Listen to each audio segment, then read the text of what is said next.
Hi everyone, welcome to the Public Interest Technology Colloquium here at Arizona State University.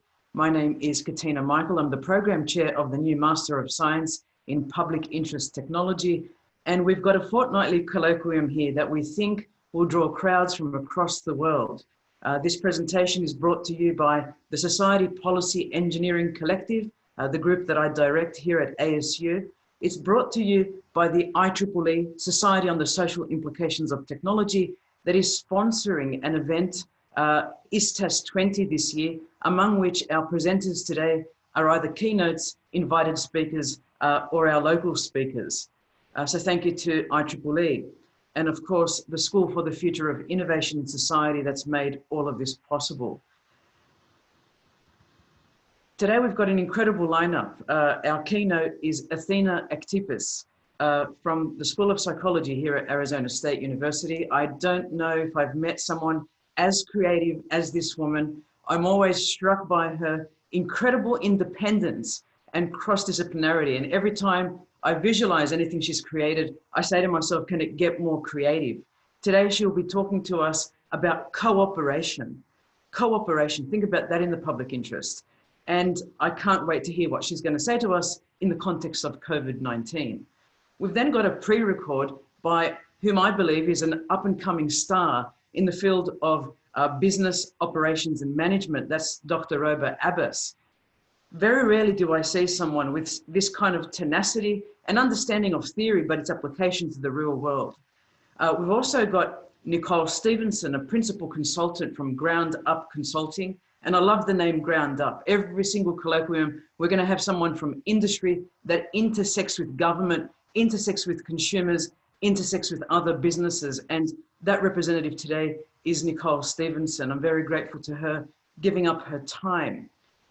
Our final speaker is someone who I would only describe as the most outstanding cross-disciplinary scholar I've met. Whether it's patents, is a patent attorney by training, whether it's telecommunications engineering, he built some of the earliest telecommunications networks that we see today, or whether it's just being an incredible mind, authentic in his application of music. He actually plays jazz, writes novels, and a whole much more, which I think he will blow our minds today, thinking about the future and the mind, actually. So I think I want to now stop my screen sharing and hand over with that introduction to Athena Aktipis. Thank you. Thank you so much for having me as part of this amazing event. I'm going to go ahead and get started with my slides. So let me get those shared.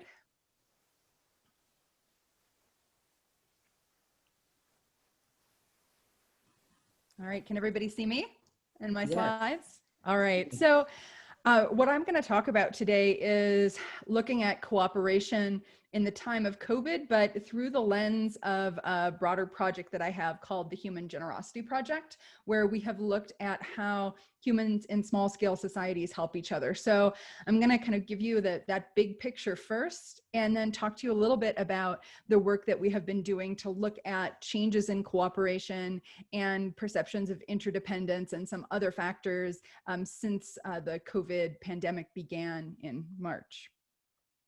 So really the motivating question for me for a lot of this work is to understand what human nature looks like during times of crisis. And, you know, there are a lot of different perspectives on this. Some people think, well, you know, in the apocalypse, everybody is horrible to each other. Other people see it as, you know, an opportunity where people actually come together where they otherwise wouldn't have. So those are the kinds of questions that I look at in my work, and especially in the Human Generosity Project. One of the big picture important things to remember is that we as humans have faced crises for the entirety of our evolutionary history. So it's really part of who we are as humans to deal with crises and to have to figure out how to deal with those socially. One of the things that we've seen in the Human Generosity Project is that across all the societies that we've looked at, people actually come to each other's aid in times of need. So let's get into the nitty gritty of the Human Generosity Project so I can tell you a little bit about some of these societies. So the Maasai in East Africa, they have a system called Osotwa. I'll talk to you a little bit about today. It's a system of helping herders who are in need. Fijian Islanders have a system called Keri Keri, which is also a need-based helping system. A lot of foragers have central place food sharing systems. Ranchers in the desert Southwest, not so far from where those of us at ASU are, they have a system they call neighboring, which is a need-based helping system. And a group of very interesting former hunters, now horticulturalists and gatherers called the Ik in Uganda, which I'll tell you about at the end of my talk. They have a cultural norm called Tamora Marang, which basically means it's good to share, which guides a lot of their behavior, especially during times of need and crisis. So let's just start with a bit of big picture here with need-based transfers. What are they? Well, the way that we think about them is that there's essentially 2 steps and then an outcome. Step 1 is that a request happens. And what will happen is an individual who's in need will ask for help, but only up to the point to what they need. So they won't ask for more than what they need, and they'll only ask if they're in genuine need. And then another partner will respond by fulfilling that request if they have enough to do that without going below their threshold for what they need. And then the outcome of this is that you get limited pooling of risk between the partners and better survival. So this is different from resource pooling, where everybody puts everything into a common pot and splits it all. It actually still maintains private property in a sense, but individuals sort of agree to help each other if one of them is below the threshold for what they need in order to survive. So in the Human Generosity Project, a lot of our work has been looking at these resource sharing systems across small scale societies, and that's the bulk of what I'll tell you about in the coming slides. But we also do research in the lab and simulation. So I'm going to weave in some of those results as well. We have some bigger picture goals too. We're really keen to communicate with general audiences and with other scientists and other disciplines about our work. Look at how these need-based transfer ideas actually apply to bigger questions in the evolution of life, and also apply our work to practical problems, including disaster recovery and now pandemic response. So one of the most important things that I want to sort of get across today is this idea that the ability to manage risk effectively is actually one of the big benefits of sociality in general. And, you know, it might be a big benefit that we're not necessarily capitalizing on well enough in our current society. If we look at the Maasai of East Africa, they're pastoralists, which means they have livestock that they take care of and they rely on as their main means of subsistence. Now, they live in the Great Rift Valley, which is a quite variable ecology, both over space and over time. So there can be droughts, there can be times of plenty, and it can be somewhat unpredictable when one will have a good season or not. So you have, on one hand, all of these families who are being sustained by these herds, and they consume the milk and blood and meat from these herds. So they really rely on them for their daily needs of subsistence. But the herd growth will vary, and sometimes drought or disease or even theft can make it so that they don't actually have enough cattle for their families to survive. Now, the solution that the Maasai have sort of come up with for dealing with this uncertainty is called Osotwa. And Osotwa has essentially these 2 components. You ask only when you're in need, and you give if you're asked and able. So this is sort of our classic need-based transfer kind of idea. Now, interestingly, Osotwa directly translated actually means umbilical cord. So it has this a connection really to this idea of, you know, caring for someone who is part of you in a sense.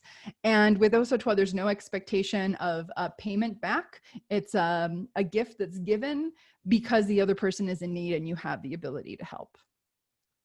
Now, we know for sure that Osotoa really is not about some, hidden expectation of return, because the Maasai actually have a different system for account keeping. They call that sile.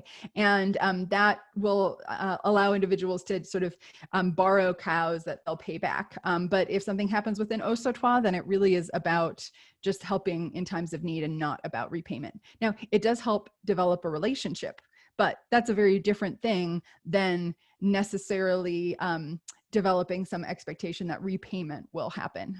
So that's I think a distinction that oftentimes is lost in the way people think about reciprocity, but they're very, very different systems if we look at how they manifest among the Maasai, for example.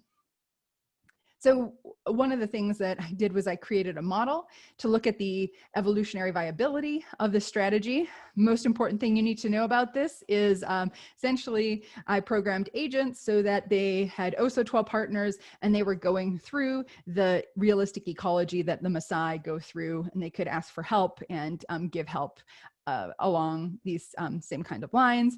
And then I put them in a model and allowed them to use the Osotoa strategy or to use probabilistic strategies that were yoked to the same rates of giving and asking and helping. And what I found was that with the Osotoa rules, there was higher survival and a much stronger correlation between the survival of the two partners. So this Osotoa rule was definitely giving a survival advantage over the probabilistic version of those rules. Now, I wanted to know also, how does this need-based transfer rule do in relation to a debt-based rule? Because a lot of the standard thinking has been that, reciprocity is in terms of, payment, repayment, debt, credit, that is how cooperation is most viable. So I wanted to pit the need-based transfer against a debt-based kind of rule. And what we found there was that a debt-based transfer rule did better than no transfers, but the need-based transfer did even better. And you get this sort of very long tail of survival with the need-based rules, where some partnerships are lasting for a really, really long time. So the debt-based rule is better than nothing, but the need-based rule is better than the debt-based rule. And here's another way of kind of comparing the two. I had agents who were debt-based and need-based also play against each other. And what I found was that two need-based transfer players will do better than any of the other combinations. But interestingly, two debt-based players will do better together than a need-based player will do with a debt-based player. So what this means is that if everybody is doing the debt-based strategy, it's risky to try to go to the need-based strategy unless everybody else is going to go to the need-based strategy. So you kind of get stuck in this, less optimal outcome, because if you're playing need-based and someone else is playing debt-based, you don't do as well as if both were doing debt-based. But you would all do best if you switched over to need-based. This is the equivalent of a stag hunt game in game theory. All right, so I also looked at how volatility influences this, and essentially what I found was that the advantage for the need-based strategy really comes from these intermediate volatility sizes. If things are so good that nobody is ever in need, or if things are so bad that nobody can survive, it doesn't matter which strategy you choose, because either everybody survives or everybody doesn't. But in this intermediate space where you're really at the margin in terms of whether you survive or not, that's where the need-based transfer strategy really makes a difference. Now, if we zoom out a little bit, we can see that need-based transfers are not just something that happen in humans, but other species also help in times of need. Vampire bats, they will share blood meals with other bats who are hungry. The vampire bats can't survive more than 2 days without a blood meal. So oftentimes there may be a bat who has more than they need and a bat who is very needy. And so they help each other in this way. And even insects, so social insects, ants in particular, have a practice called trophallaxis, where an ant who's just come back from foraging and is very full, if another ant taps on their antenna, then they will regurgitate some food for that ant that is hungry. So it's not just humans who do it. And in fact, it goes all the way down to the most microscopic of scales. the transfer of nutrients that happens in a multicellular body is based on many of these same principles of resources getting transferred from those cells that have access to those that don't. So earliest stages of multicellularity, it was about, bringing nutrients in from the outside. Now the way our bodies work, our whole digestive system and our circulatory systems, all of those are really about getting resources to the cells that need them. So it's cooperation all the way down, I guess you could say. Now, you might be asking, if you come from an evolutionary perspective, how is this need-based system evolutionarily viable if maybe it's possible for individuals to ask for help if they're not in need, for example. Now, in traditional explanations for cooperation, this really does seem like a problem, but there's a new kind of perspective that my colleagues and I have been taking, which really brings together a lot of existing threads in evolution and social behavior kind of into one idea of fitness interdependence. So this is the degree to which organisms are positively or negatively influencing each other's fitness. And if you have a tight yoking, then that means that what you do for someone else also influences the outcomes for you. And that might not even be conscious, but it's just part of sort of the structure of how existence is, especially for social organisms like ourselves. And fitness interdependence is a hugely important part of human relationships. In au-sautoir relationships that we talked about earlier, you have this yoking of outcomes because of the need-based transfers that can and do occur. In families, you have high degree of fitness interdependence, and also often among individuals who are not kin, but are in challenging situations like war or apocalyptic situations of any sort. If individuals really have to rely on each other for their survival, then you have fitness interdependence. Same thing in disasters, and fitness interdependence can be very, very high in times of disaster. So we've done some work to measure fitness interdependence, and essentially what we found was that fitness interdependence strongly predicted willingness to help better than genetic relatedness did. So this seems like it's a really powerful psychological motivation, even if people aren't so aware of it. And we also found that there's these sort of two components to fitness interdependence. One, which is the sort of emotional, empathetic engagement, and another is the sort of sense of shared fate. And so these two components seem to make up this the scale that we've been developing. I'm going to jump now to tell you about a few other societies so that I can then show you our results from COVID. So one of our other societies in the Human Generosity Project is in Fiji, where they are hit by destructive weather often. And they have a norm called carry, which is essentially the same kind of idea of helping in times of need. It's typically used within villages. Individuals will carry people for help with their daily needs. But what's interesting is that sometimes these destructive weather events will wipe out a whole village. And what that means is that everybody in that village is in need at the same time. And so this creates another level at which risk has to be mitigated. And interestingly, the way that it seems like Fijian society has sort of solved this risk management problem is that villages can have relationships with each other where they can ask each other for help. And so what seems to be happening here is that they're sort of scaling these need-based transfer relationships based on the scale of the disasters and the risk and the need, which I think is a really important issue and something that we might be able to take some guidance from if we want to apply some of these principles to creating better systems for resilience in our current society, in modern, more market integrated society. And just to kind of bring home how this is not just an issue in small scale societies, one of my graduate students, Jessica Ayers, has looked at friendship and has found that in the US, the most important things that people feel about their friends include things like help me when I am in need. And some of the least important things are always pays me back when they owe me. So really many of these things that we think of as central to friendship are probably tapping into this sort of psychology of need-based transfers. So we probably have a lot of sort of tools already that we could draw from in terms of creating a more resilient society to risk. Now, one of the key factors that we have seen that is important for influencing whether people expect to get paid back or not is the unpredictability of the event that causes the need. So this is in the desert Southwest. We did a survey of ranchers, and what we saw was that the predictability of the kinds of needs that occur, as the predictability goes up, people's expectation of repayment goes up.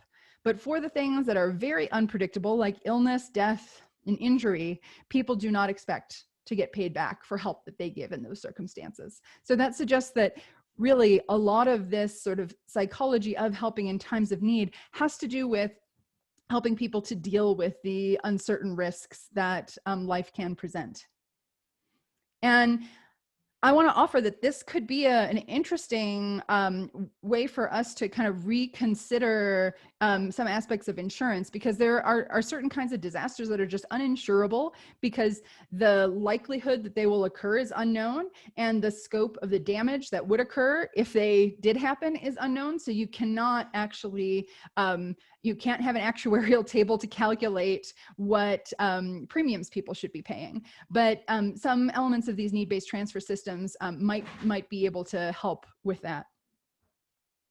Now, in the lab, we've also seen that people give to others in when they're in need, if they're managing a resource, and also that a need-based transfer framing, if people read about the Osotwa norm or another kind of norm like the neighboring, that they gave more, they made larger requests also, they gave more unconditionally, they asked more unconditionally, and they didn't match the giving and receiving as much. And so this suggests that, you know, need-based transfers actually, like the psychology is quite easily elicited by sort of presenting this framing, which is, I think, is promising if we want to leverage this potentially in the future.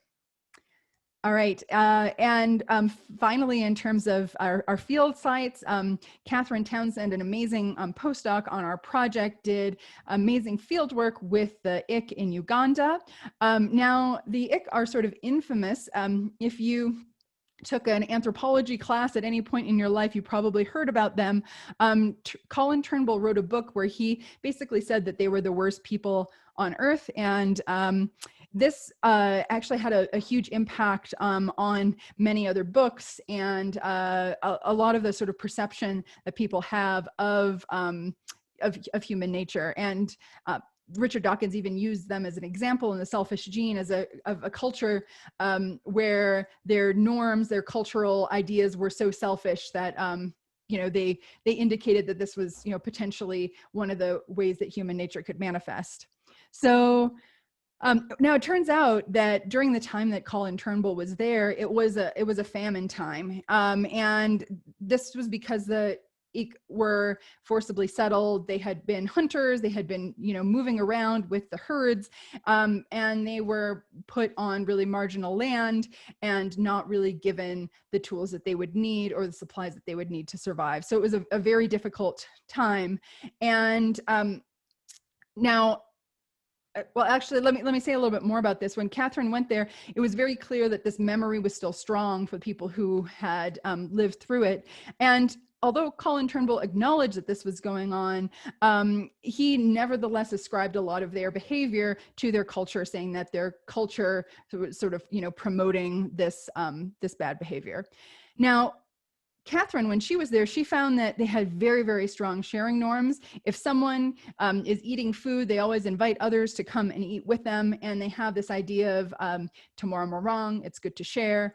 And they also have this cultural notion of the Kijawik, which are forest spirits that bring misfortune to people who aren't generous and reward people who are generous. So she had a very different kind of view than Colin Turnbull of what was going on in terms of their cultural norms. Now, in order to add a little bit more quantitative rigor to the studies, what Catherine did was gave them dictator games. So basically people are given a certain amount of money and they have to decide how much they're going to keep for themselves and how much they're going to give to others. And she did several different kinds of framings. So in one of them, it was just a standard. And in another, we said that the person that they would be sharing with would be someone who would be needy. And then in the third one, we just asked them about the Kija week. So she, basically brought up the Kija week. And then we did a combination of need-based transfer, need-based framing, and Kija week framing. And what we found is actually that the supernatural Kija week and needy recipient framing gave very high levels of cooperation. Here you can see a breakdown a little more if you want of that. And these levels of cooperation are comparable with cooperation in other societies, small scale societies. So there's no evidence that they actually are any less cooperative than anyone else. And in fact, their cultural norms seem to promote cooperation as opposed to promoting selfishness. So I think this really forces us to rethink these ideas about the ick that Colin Turnbull put forward. So it was a byproduct of famine that was causing a lot of this behavior. It wasn't a matter of their culture being a culture of selfishness. In fact, the ick report more sharing, not less sharing, when there are times of need. So to me, I see this as a really optimistic a view, actually, because it's clear that their norms of cooperation, they broke down because of that famine, but then this need-based transfer culture really came back quite robustly. So, in the case of an apocalypse, even if things get really bad and people are starving, probably human society will be able to, recapitulate a lot of the cooperation that is just, part of our species makeup. So let me talk to you just for a few minutes. I have a few little bits of data about the pandemic and how it's shaped our generosity and our perceptions of our interdependence using that interdependence scale that I talked to you about earlier. So we've got an awesome interdisciplinary team. We've got doctors, we have people in humanities, people in disaster response and recovery, a bunch of psychologists, anthropologists, and we're all working together to do a longitudinal study on prolific with an international cohort to examine changes over time in people's reported behavior since the beginning of the pandemic. So we started our data collection on March 6th, which was before the pandemic was declared. A few of us had a feeling that things were about to get real, so we jumped into action to put a study together and rush it through IRB. And so we're really, really lucky that we actually have this time point 1, which is before the pandemic really became, before it was declared at all.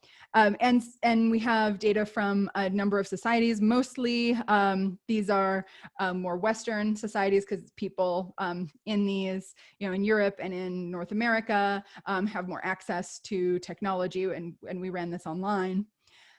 So here's one of our findings, which is that people's willingness to help others in times of need, that it increased for some measures and decreased for others. So interestingly, people's willingness to let someone who's not a citizen of their own country live in their house for a week went up over that sort of first month from before the pandemic was declared to the beginning of April.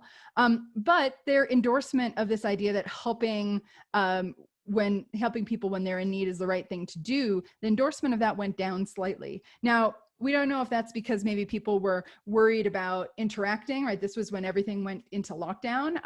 That's an open question. But at the very least, this tells us that these measures of willingness to help in times of need, they don't necessarily always go up and down together.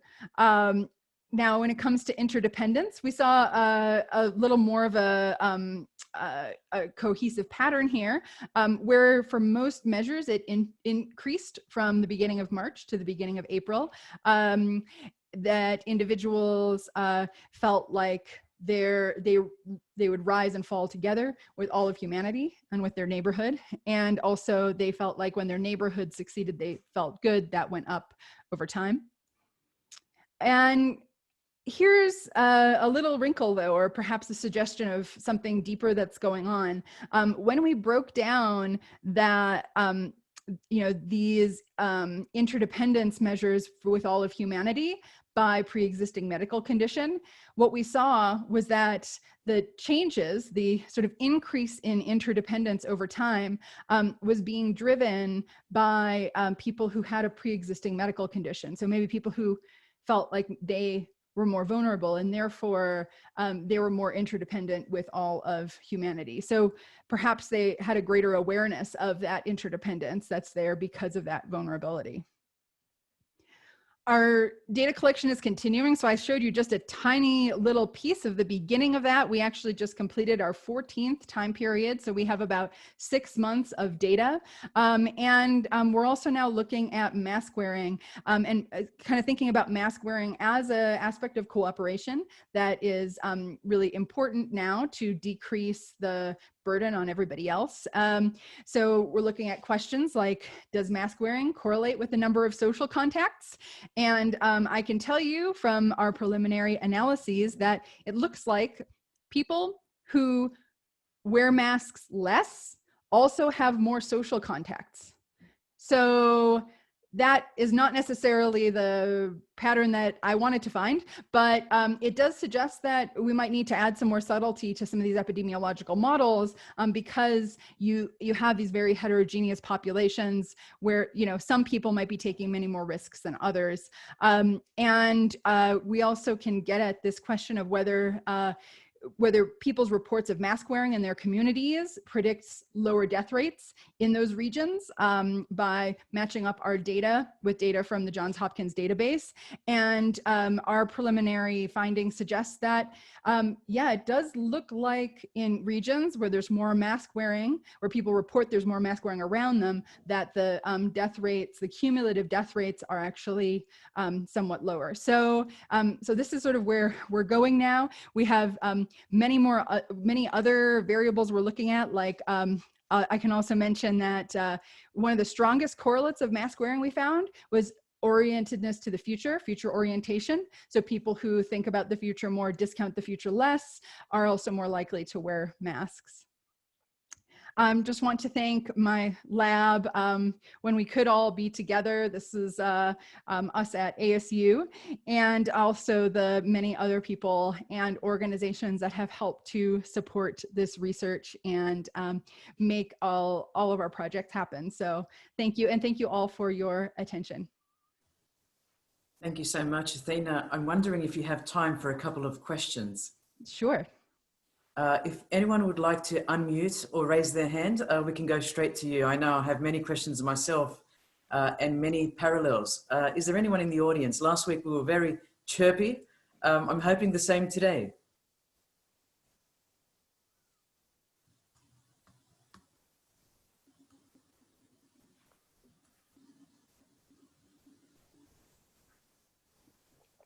Athena, I'll go to my first question while others are getting their thoughts together. Yes, please.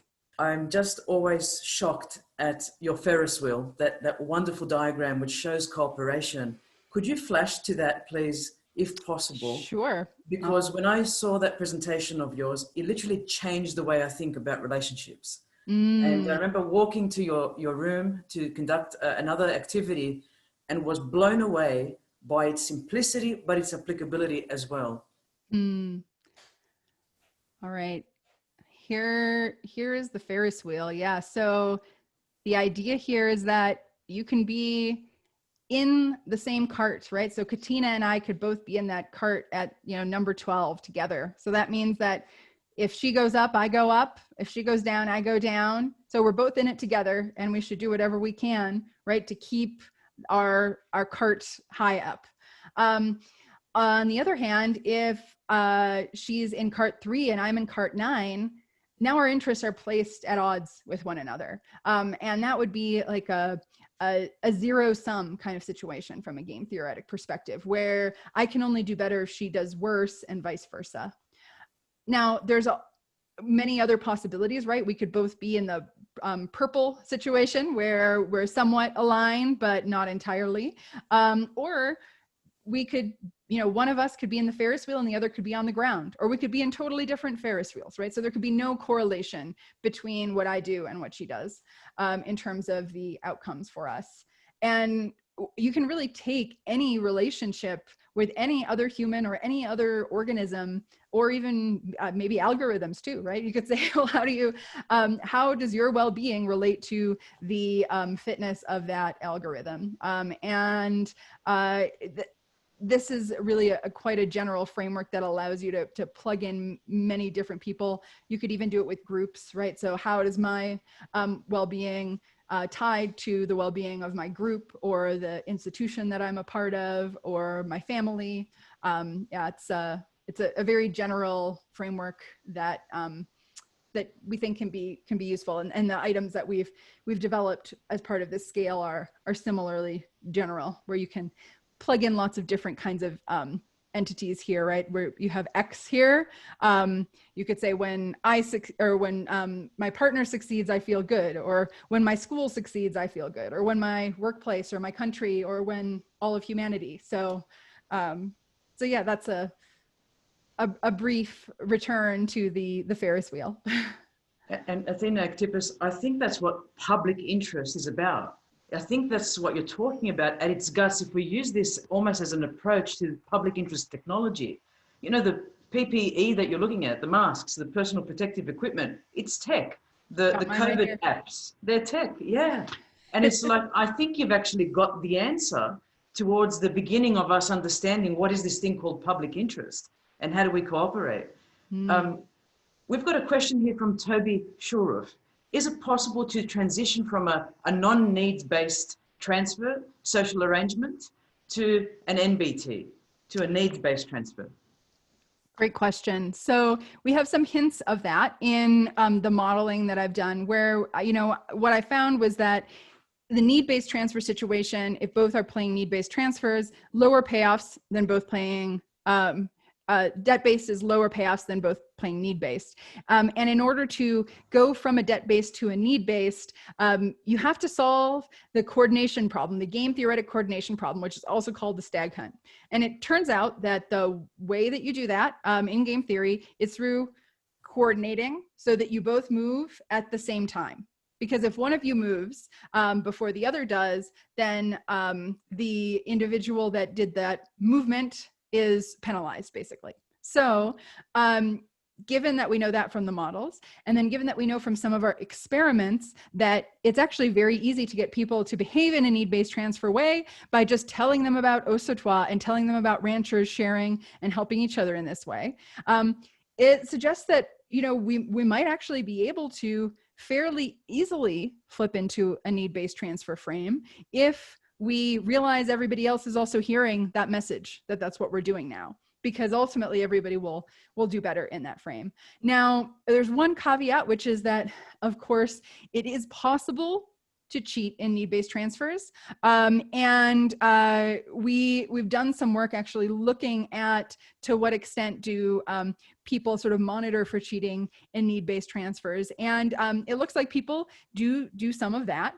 But what's nice about need-based transfers is that if one is cheating in them, oftentimes that just makes it so you in the long term don't have a social network. So it can kind of have almost a self regulating property to it, that if you are not helping others, then those relationships can fall away, because part of how it maintains how the need-based transfer relationships are maintained evolutionarily is because the individuals that use the need-based transfer strategy tend to then have a larger network that they can depend on in times of need. So it's complicated. There's a lot more I could say, especially about the cheating thing, but I invite you to follow up with me over email if you want to talk more about it. That's great, Athena, and thank you, Toby, for the question. Over to Eusebio, who's got his raised hand. He's from the University of Baltimore. Eusebio, go ahead. Hi, thank you, Katina, for putting this together. Can you guys hear me? Perfect. All right, Athena, fantastic. Absolutely loved it, and loved how you pulled psychology, game theory, and then anthropology and so forth. Well, my question is, have you put some thought, I would like to pick your brain regarding when those relationships, they are digitally mediated. So it breaks this temporal spatial continuum. A lot of the, especially when you look at Fiji or looking in Africa, there is a shared time and space continuum. So basically you see those relationships immediately there. But then when those relationships are mediated through technology and they are dispersed around different points of time and space, have you considered that as a variable, and what are your thoughts around that? I would love to hear it. Thank you. Thanks. That's a fabulous question. And, you know, right now with the Human Generosity Project, we're at this stage where we're trying to take a lot of what we've learned from small scale societies and at least tentatively start to say, well, how could this be applied to modern market integrated societies, to risk management and insurance, to, you know, increasing our resilience to risk as a society. And there are huge challenges, as you mentioned, with this shift from, you know, relationships being something that happen in a small community where people know each other. And, you know, if I know somebody, it's likely that many other people I know will also know them, which creates a sort of self-regulating system in terms of cheating. Now, when you start to move to an online space, those networks can be a lot more fragmented. They can reach a lot farther, which has a lot of potential benefits, right? Our ability to sort of, you know, reach around the world and build those relationships. But it also means that transactions can occur without any relationship, right? Like, and that's what we do all the time when we go online and buy something, right? I mean, we're having these, you know, transactions with no human contact whatsoever.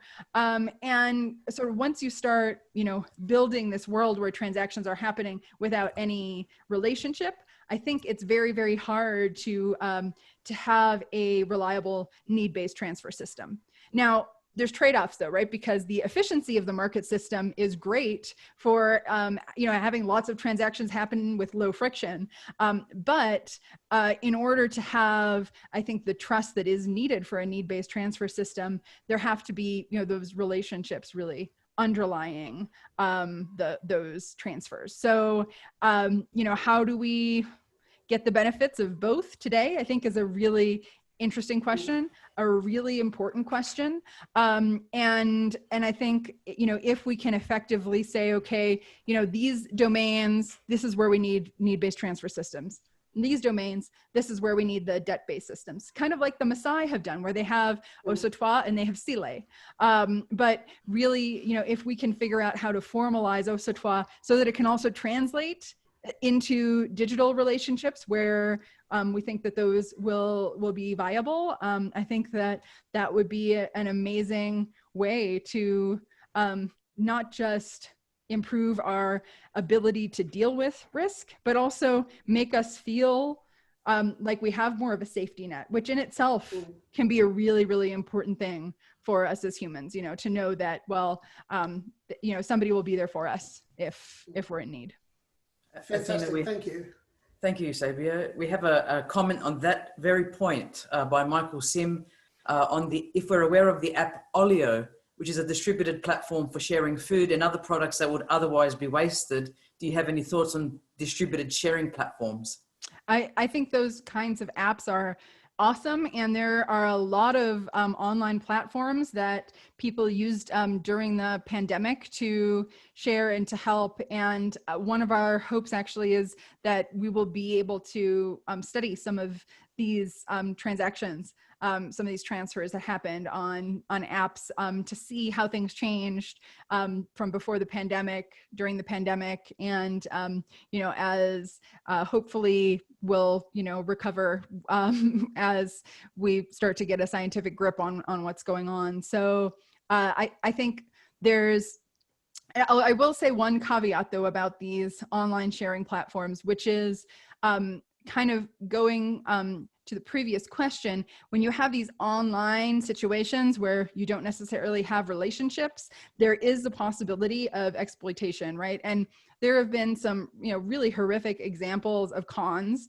that have happened on these sites, like even neighborhood sites where people will pose as a neighbor on those sites. So I actually think that one of our most important goals as a society right now really should be to figure out how to educate people about those kinds of cons so that they can go into these kinds of apps and these online spaces with the confidence that they're not going to be exploited, and to know how to avoid that. I think that should just be part of like the education that you get when you're 14 and starting to use lots of online apps, or maybe it's 10 or 8 now, I don't know what the age is, but I think that really should be an important part of sort of online literacy, is learning how to detect and avoid those kinds of cons, and to not see it as like, oh, well, I might get cheated, so I won't do it, but rather it might, this could be happening, and it's part of all of our responsibility to make sure that doesn't happen, so that we can build a trusting space online for people to help each other. We've got the chat going wild there, Athena. There's a question and a comment by Nicole Stevenson, who says, wonderful, one of our other speakers. There's a great question by Melissa Waite on loan repayments and need-based transfer societies. But I want to go to one last comment, just to be fair to all the speakers. And this was posted earlier by Robert Cook-Deegan. Rob, can you unmute?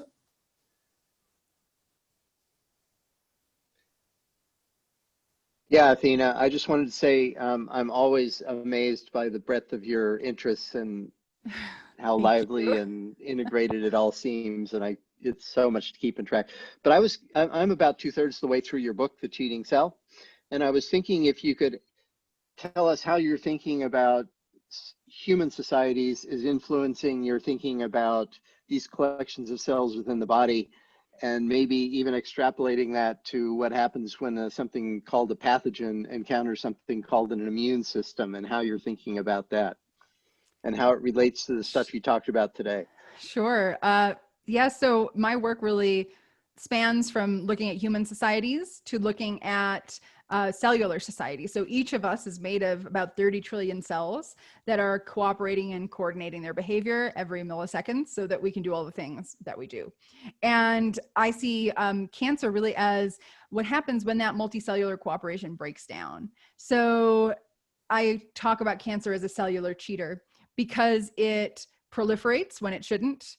It doesn't die when it should. It monopolizes resources. It doesn't take care of the environment, the shared environment that it shares with all the other cells. And it also doesn't do the jobs that it's supposed to do in a multicellular body. Now, if we want to focus in just on the resource monopolization issue, there's a real parallel here with the need-based transfer question, because oftentimes what cancer cells will do is they will signal the body for blood, for resources, even for help repairing a wound, when actually they're just there trying to exploit the body's response. So you can really think about cancer as a set of cells that is cheating what is usually a need-based transfer system in the body for resources. Now, because we have this long evolutionary history where we have had to deal with cancer cells, this means that our bodies actually have evolved a bunch of mechanisms to keep cancer under control. So genes like TP53, many other cancer suppression genes, what they actually do is regulate the cells and essentially make the cells check themselves to ensure that they're behaving properly and not cheating the body. Part of that is also having an immune system. So the immune system really has evolved not just to deal with pathogens, but also to deal with cells that are behaving abnormally. So the immune system, these genetic mechanisms like TP53, They are all part of our body's arsenal of cellular cheater detection systems that help make it possible for us to be viable. And I'll just, end by saying it's astounding that we are able to function, right? We're 30 trillion cells that each are, processing information and responding. And somehow it all comes together to make us who we are and to make us viable and to make us live, for decades usually. It's really astounding. So we, perhaps can learn something from these cheater detection systems that our body has evolved, maybe even to help us deal with some of these challenges that are coming from the intense level of, interaction and transaction that is happening in the online space now, many times not regulated in a way that necessarily promotes cooperation. So I think there's a lot of exciting directions to go in terms of applying those principles. Thank you so much, Athena. If in the chat window you could write a link to your ZAM podcast series, the conference, how people can register. I know you have to go to your next event, but everyone, you've got to register and you've got to watch ZAM TV. I was hooked about 3 nights ago. It's something completely different in academia. You simplify everything. Athena, it's so amazing. I just wanted to say thank you and for your generosity.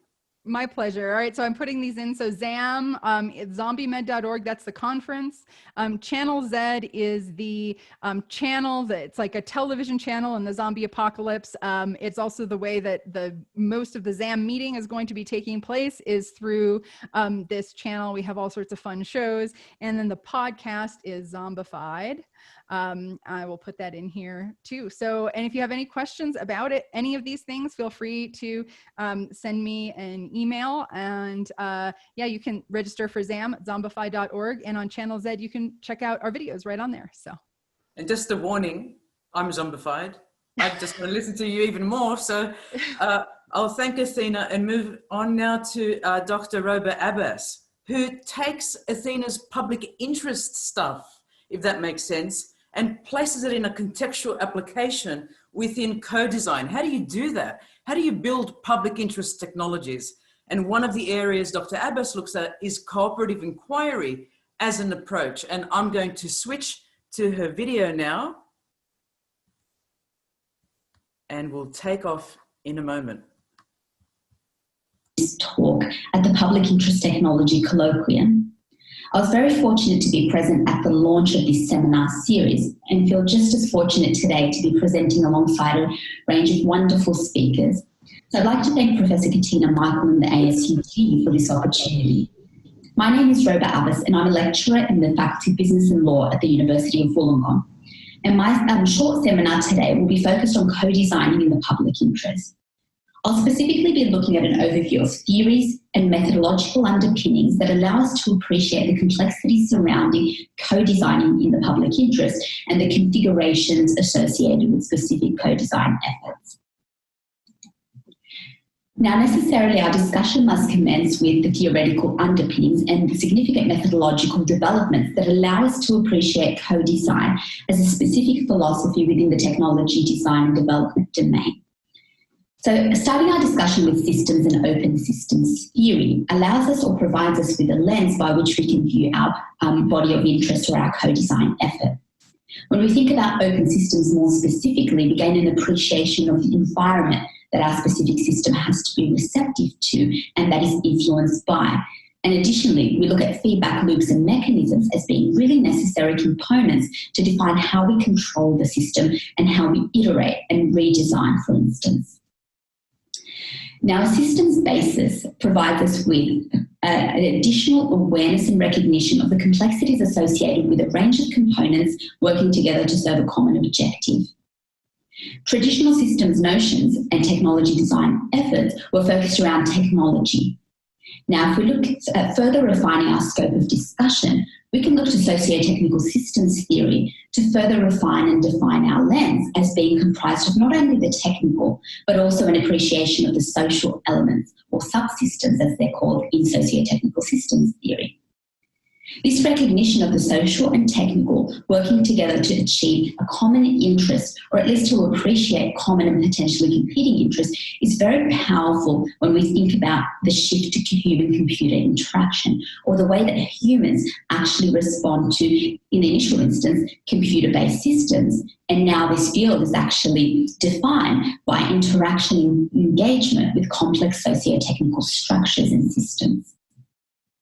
This jump from socio-technical systems to human-computer interaction and then co-design provides us with the necessary framework and theories and methodologies to define what co-design actually means from a technology design and development or a systems engineering perspective, for instance. Rather than focusing on a technological determinism or technological determinism as a perspective, co-design rather from a systems and human-computer interaction perspective is about the theories, methodologies and processes that involve the social elements in addition to the technical. That is, they involve stakeholder participation in systems design and arguably development efforts. So the development efforts allow us to sort of veer our discussion more towards co-production in addition to co-design. Now, I'd like to highlight one point, and that is the definition of the system in terms of a unit of analysis or level of analysis. And that's quite crucial in defining any co-design activity or effort. So if we think about levels, what we mean in this instance is the unit of analysis by which we conceptualise a socio-technical system and where we place our emphasis and focus. So we can do so at the individual level, at a work systems level, where we're thinking about processes and we're thinking about theories and frameworks such as those presented by Alter, where we move beyond the technology or the system itself as defined by a technological artefact, to consider more the people, the processes and activities, infrastructure, certainly the technology, but also the environment and strategic situation or strategic context within which a specific technology is actually embedded. We also have an organisational unit within which the work processes exist and the operations-based processes exist. And of course, there's also the societal system that can be defined as a socio-technical system that requires or that is suited to a co-design effort. So we can co-design at each of these levels, but depending on our choice, and it could be a nested approach whereby we look at individuals at the micro level and work our way up to the macro level and have embedded levels of systems or subsystems within the broader socio-technical suprasystem, for instance. Now, depending on which level we select as being the focus or the emphasis of our co-design efforts, there are a range of implications. There are certainly implications on the theoretical framework and the selection of the appropriate theories to supplement our existing systems and socio-technical base. Also, the conceptualisation of the socio-technical system necessarily alters depending on this unit of analysis. The choice and selection of the co-design exercise will be influenced by our level of analysis. So these are the actual techniques that are used to engage with stakeholders. The ethical challenges that emerge will obviously differ. Methodology selection, nature of stakeholder engagement, and degrees of input will be configured in a different way depending on our units of analysis. And I've highlighted methodology, stakeholder engagement, and degrees of input for further analysis in the following slides. So let's look at these in a bit more detail to gain an understanding of the complexities associated with co-design when applied in practice, for instance. So our methodologies themselves are open to interpretation and are also influenced by a range of factors.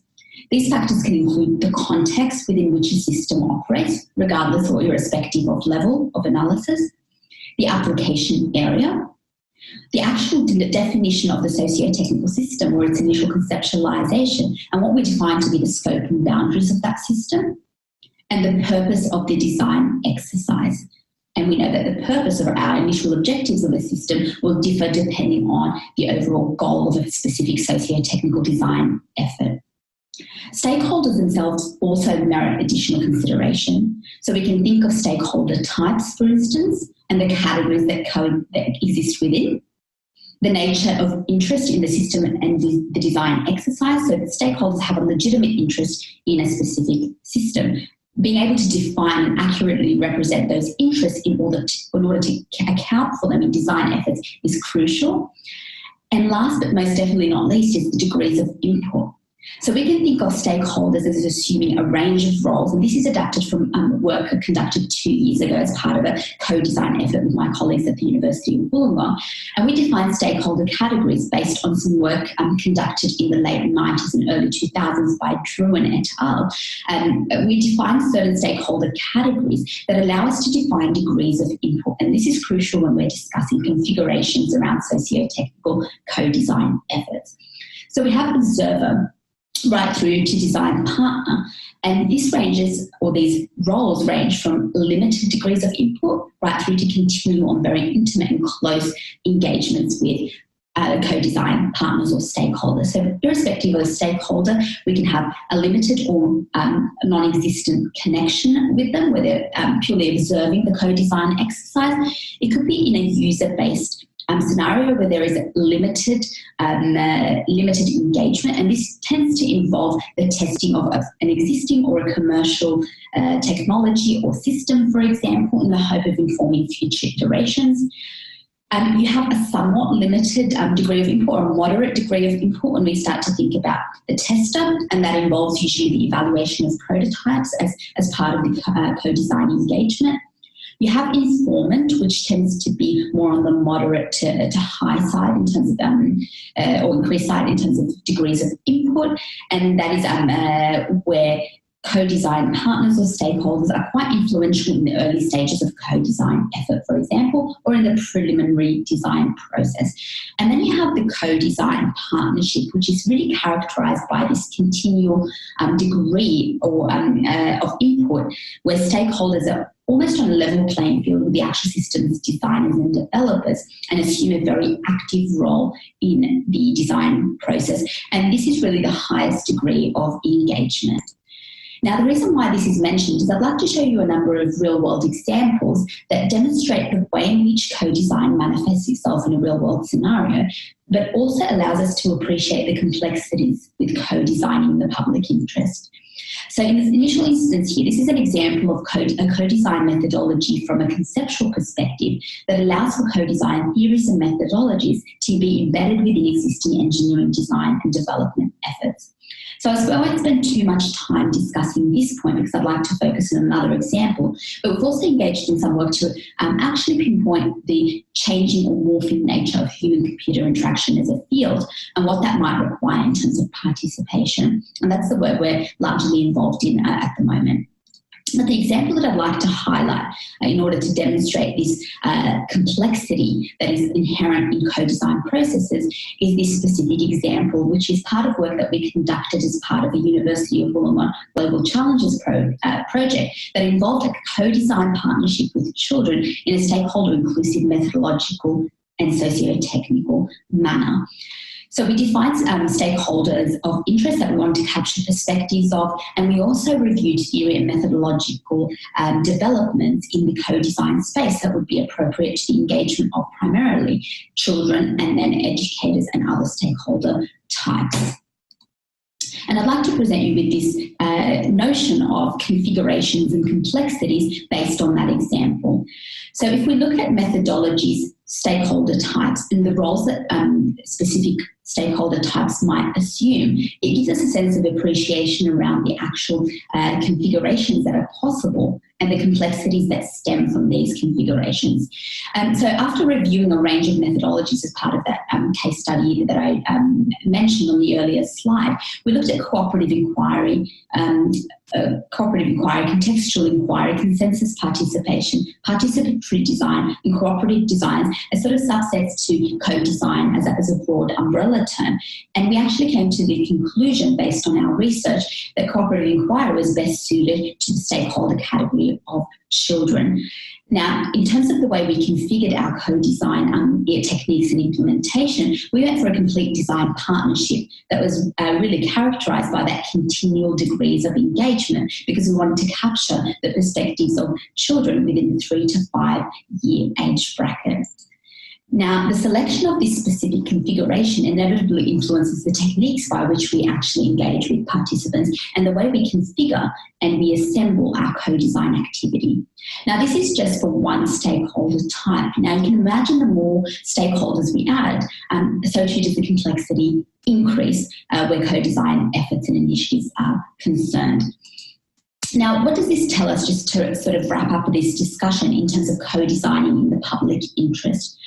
I think when we view co-design and when we view public interest technologies, we'll start to notice quite a lot of overlap in their orientation and what they both attempt to achieve in terms of a philosophy. So co-design and public interest technology, in my perspective or where I'm concerned, can't actually be extricated as terms. I think they work hand in hand in order to embody a range of principles or a range of pillars. So they both work in terms of an orientation towards technology for good, or technology in the public interest, working towards the capturing of the public interest and representing them in specific socio-technical systems, for example. They both focus on an inter, cross and multidisciplinary focus. They are human-centred in their nature. They tend to be inclusive, although there is literature that moves beyond this inclusive approach to consider other configurations and a multitude of ways in which we can design systems depending on context. They are iterative by nature. They tend to encompass and think about socio-technical systems just by the fact that they are working in terms of technology for good. Therefore, they have a socio-technical representation and conceptualization.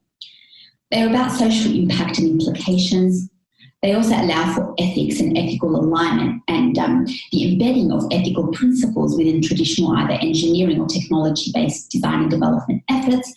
And the point that I'd like to leave you with is the idea of community. So there's a community focus to public interest technology and also to co-design as a philosophy of design. And we've started, in addition or in conjunction with Katina Michael, we've started to talk about community and communities of care. And I think that's a good point to sort of finish this discussion or this presentation on, is that it is our responsibility to actually emphasise the importance of caring for the public, of caring for the individuals who are influenced or who will be using our technologies. And that's quite a powerful and an important role that we hold as designers and developers of technologies and systems engineers. So thank you for your time, and I look forward to receiving questions in relation to this presentation.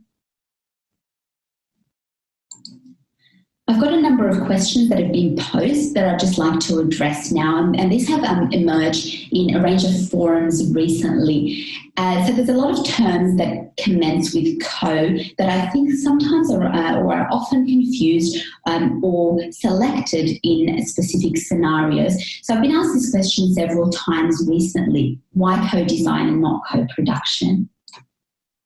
In terms of answering this question, I think it's helpful to look at the broader context, or at least the development of all of these specific streams of literature. So if we think about the initial conceptions around participatory approaches, and we refer back to the 1970s and 80s, for example, there were really two streams or two schools of thought. So we had the participatory design, and we also had user-centered design. And this gradually morphed into a discussion where those two terms really converged, and we started to think about common elements between the two.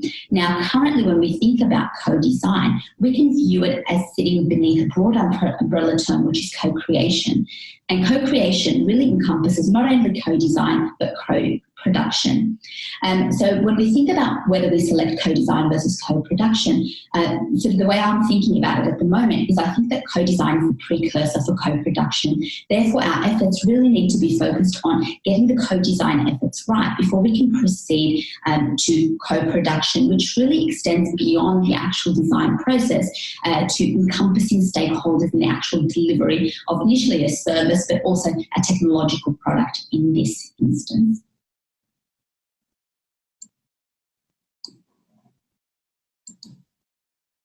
So should the focus of co-designing the public interest be on inclusion only? I find this particular discussion to be really fascinating, and I think we can situate it within the broader context of having a situational awareness, or the idea of context in general where co-design is concerned. When we think about inclusion, it's obviously a very important element to co-design. It's one of the basic pillars of co-design and any participatory approach. But inclusion is only context specific. So we need to shift our focus in addition to, or in supplement to inclusion, to think about the development of a multitude of technological systems or socio-technical systems within a range of contexts, and to be inclusive and to capture diversity within those specific contexts. So we might have, for instance, a location-based services solution, for example, that exists within the Australian context, and we cannot assume that if we've engaged in a co-design effort in Australia that we can immediately translate that effort to the United States, for example, but rather we need inclusion within a specific context, but also a multitude of co-design efforts that move beyond this singular view of co-design, that once we've done it once in one context that we can readily be translated to another, which is not necessarily the case.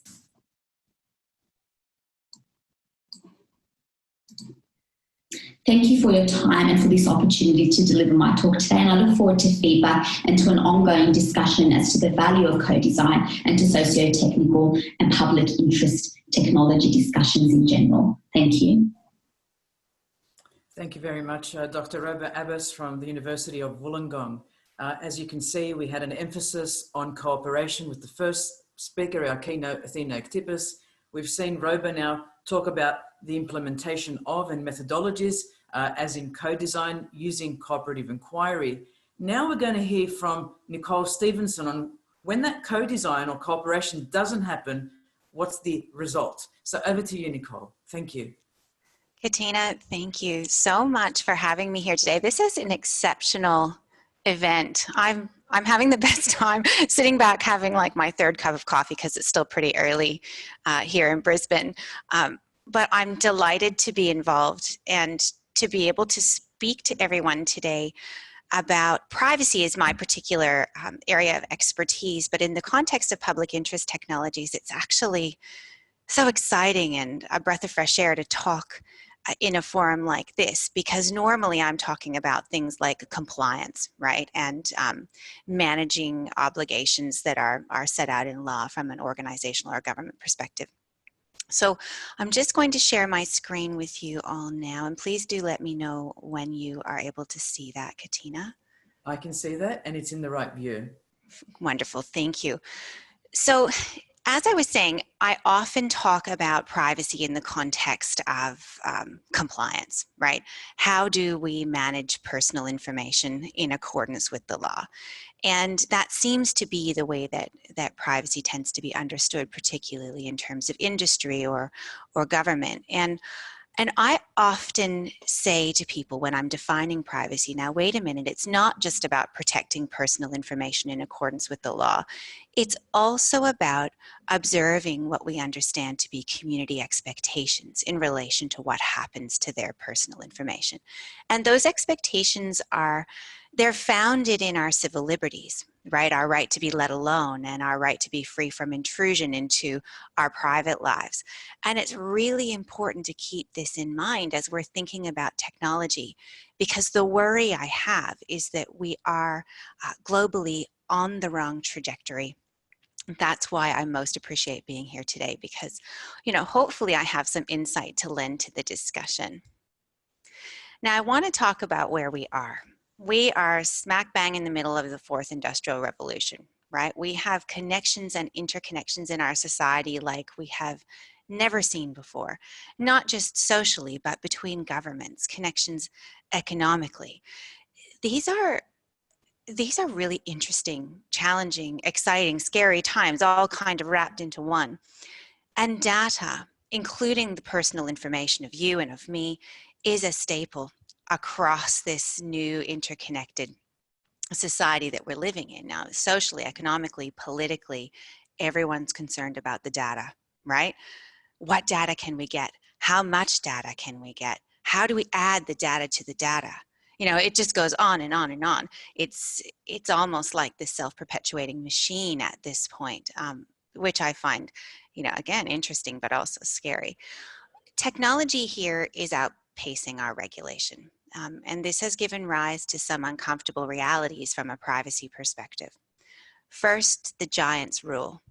And that creates a privacy paradox, right? The more that we connect and interconnect, the more we feel that we need what the giants are offering. You know, the more we feel the need to connect on social media, to do our shopping online, to use that new smartphone, to download apps for our children's education that are suggested by their school.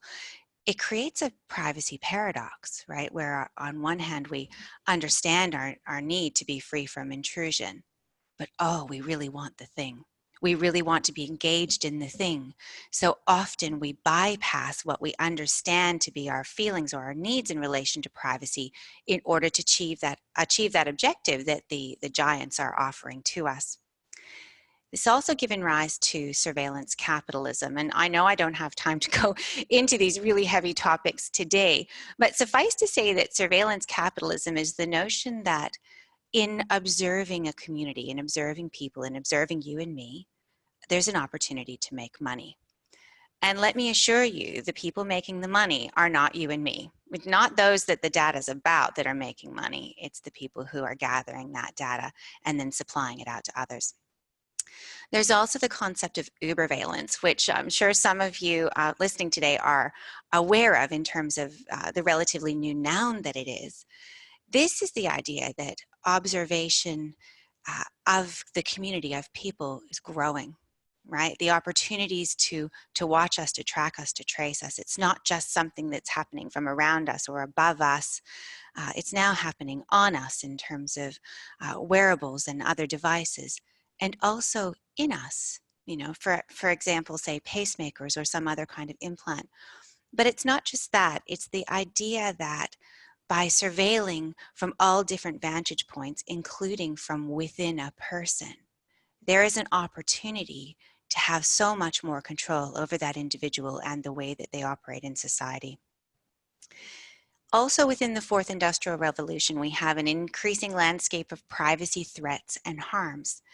And when I was talking before about what privacy is and the fact that it's not just about protecting personal information in accordance with the law, then this gives rise to the question of, well, how do we understand what our privacy harms are? And actually, how deep within the community do they go? You know, an example would be in terms of surveillance. Surveillance is a privacy threat. But the harm associated with surveillance is that there may be a degree of decisional interference in terms of what I do in my life. If I know I'm going to be watched while I'm walking down the Queen Street Mall, maybe I'm going to take another route. Maybe I'm going to miss going into my favorite coffee shop because I don't want someone, whoever that someone is, to know that I've gone in to have a coffee on that morning. Now, the fourth industrial revolution, for all that's good and bad about it, has led to a degree of techlash, and we're all familiar with that term. Now, as a privacy professional, I can tell you that all of us within the profession took this collective breath out when we started to see within sort of mainstream media infographics like the one you see on the screen today, which is has been put out by Visual Capitalist. And the infographic shows just how much personal information can be known about a person, even though the person might not be, you know, knowable in terms of, you know, their identity itself being known, but everything else about them may be easy to know and therefore easy to target an individual with or target a community with. Now that's really scary, the idea that there are companies out there that have such a degree of personal information about us. And, you know, as communities, we're only just becoming alive to this. Now, there is that greater degree of awareness in terms of how our public and those private organizations are collecting and handling and dealing in our personal information.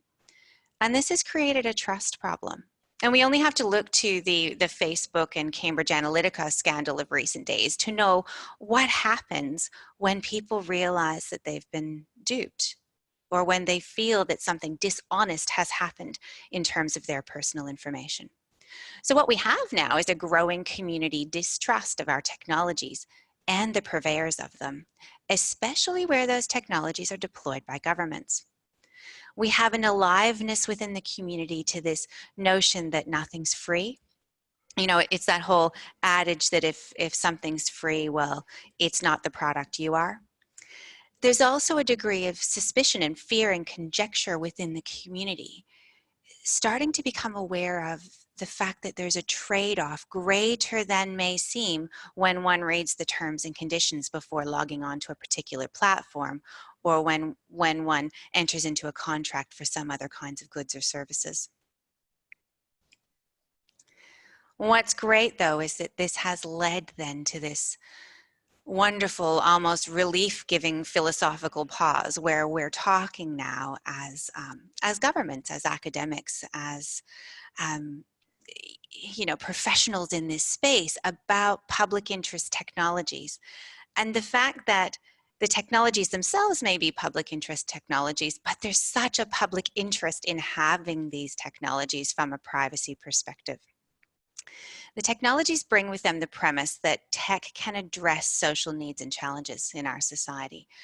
And I see that this has great potential for richness in our innovation, right? I mean, we've just heard some great discussions this morning or this afternoon where you are about the richness in innovation that comes with focusing on the public interest, focusing on the community we serve. And I think this brings with it too these sort of new imperatives for our public policy makers and new imperatives for how we make our decisions. And I'll talk about that in just a minute. The opportunity to design for better community outcomes, though, also requires us to limit those issues such as privacy encroachment. And because of this, I see that there's going to be a really big leap for today's data giants, you know, those that are already involved in the purveying and gobbling of our personal information. They may take a little while to get on the public interest technology bandwagon. And in some ways, I feel like we may, as a society, be in a place where there are the data brokers or the data giants on one hand, and then there are those concerned with the public interest on the other. And I hope that that's not the case. I don't appreciate that kind of fragmentation in the world that we're trying to develop for ourselves. So if we're going to develop public interest technologies then, or try to change the technologies that already exist, we do have to find a way to get there safely. And certainly in my role, privacy is so much about making decisions in a way, using a framework to make decisions in a way that allows us to achieve our objectives safely from the perspective of the community and the information about them that we have. And I think it's really important here to remember that principle-based decision-making, particularly when it comes to privacy, is not just about compliance. It's about so much more than that. We have to always think about decisions that affect people, right? Where, for example, our decisions might increase their visibility while they're conducting their private lives. We have to always think about that privacy lens. Now, what's interesting is that our privacy laws worldwide at the moment are concerned with the identifiability of a person. So most privacy laws in some way define personal information or personal data as being linked to an identifiable individual or someone that's, you know, reasonably able to be identified through the data or the information at hand. And I see this as being a gap, right? The narrative and regulation here ought to include the concept of individuation. If we think back for a moment to that infographic that I showed you, that showed the vast amounts of data about a person that's being gathered by our data giants, most of that is not identifiable in and of itself. But when it's combined, can form a pretty good digital twin or picture of an individual without actually naming, oh, that individual's Nicole Stevenson, let's market to her, or that's Nicole Stevenson, we need to go and find where she is. You know, there are real opportunities to target and track and trace and interact with people without actually knowing them. Now, there's some great analysis on this by my colleague, Anna Johnson. And Anna is another privacy professional here in Australia, and she's written a tremendous paper on individuation and the fact that the privacy laws we have worldwide right now, regulation as it stands, is not fit for purpose in this current fourth industrial revolution that we're living in. Okay, but where do we start, right? So I've just said, okay, we have a problem with our laws. Well, what do we do in the meantime? Well, you know, there are privacy principles that have been in existence for quite some time that do give us that framework or that scaffolding that will assist us to make good decisions. But in addition to that, what we have had are our privacy regulators worldwide getting together and saying, look, at the time that we're in, we need to think about privacy and arrive at our decisions just a little bit differently. And recently, when I was looking at the topic of surveillance particularly, and it was in relation to tracking and tracing technologies associated with responding to the COVID-19 pandemic that we're in, I ended up coming across some great work by Canada's privacy regulator. And the work was predicated on the idea that, look, okay, we all understand we have privacy laws. We all understand that we have, you know, trips and traps and hoops that we have to jump through in order to do the things that we want to do with personal information. But it's really important, particularly during times of crisis or other times where the community could be at a disadvantage in terms of power imbalance between the government and themselves, that we take decisions that are based on clear and actionable principles. And I've listed the principles here for you today because they come straight from the horse's mouth in terms of, okay, what should be done before we build our COVID-19 tracking apps. And some of the principles, I would say, most of the principles are highly transferable. And I think it's important to think about this when we're thinking about public interest technologies. If there are a set of principles out there that assist with good decision making, it doesn't matter if we've only used them in making decisions in a certain context. We can apply those principles to other contexts too, whether it's across sectors or across technologies. An example in terms of the, say, COVID-safe tracking technologies is the fact that we need to go through an exercise of determining, say, necessity and proportionality. So is the application or the technology necessary to fill the community purpose? And then is the amount of data that we're proposing to gather, is the amount of personal information we're going to use and keep and work with, is it proportionate to the need? So, you know, this does beg the question though, what about those guys? What about the data giants? Is it possible for them to make good decisions after the fact? Or are we just going to be able to make good decisions in terms of the public interest technologies that are being developed and that are evolving now? I would argue, you know, maybe it's a bit of a Pollyanna worldview about privacy, but there you have it. I would argue that where privacy hasn't been designed for at the outset, there is still an opportunity to bolt it on to a great degree after the fact. And that the kinds of privacy principles that I've just shown you, the ones that operate in addition to what we might find embedded in our laws and best practices worldwide, they still offer that valuable level of scaffolding going forward. So my parting thoughts for you today are this. Privacy is about making good decisions in the collection and dealing with personal information. And it's important not just to think about our compliance obligations, because, you know, these need to have an uplift, I would argue. Instead, let's think about the community that we serve and have that be our starting point. And as we move through the fourth and into the fifth industrial revolution, the pace of innovation and technology is dangerously close to getting beyond us. And we must make sure that doesn't happen. We must not be blind to the pace of things. In our innovations, let's please not just innovate in terms of technology, let's also innovate to address gaps in our regulation, our oversight models, and our privacy mindset generally as a society. And finally, I believe we have a collective responsibility to design for the world that we want to live in. And in doing so, this is a participatory thing. It's not a passive thing. But in participating, it implies that we all have a duty to act, to speak up, and challenge and demand better decision making from our technology providers and our decision makers. Thank you so much. Thank you so much, Nicole. May I just say, every time I have had the fortune in the last few months of listening to you, I walk away thinking how incredible and crisp a speaker you are and presenter you are. you're able to somehow break these huge, deep concepts to simple sort of consumable bites. And I don't know how you do it, but I want to start modeling how I present on your work. Oh, wow. Thank you. I'm honored. That's such lovely feedback, Katina. Thank you. Yeah, I think that's going to be special about our PIC Colloquium series. We've got people who not only have the content in here, they know how to convey it, they know how to embrace others, and they know how to bring people along. Let's go to the floor with questions.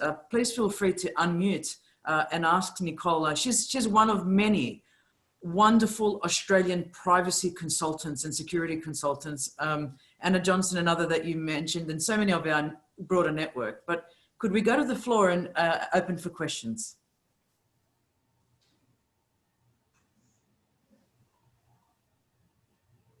Sure, Nicole, I'll take a stab. This is Bob Cook-Deegan. I'm from ASU. I'm one of the colleagues of Katina.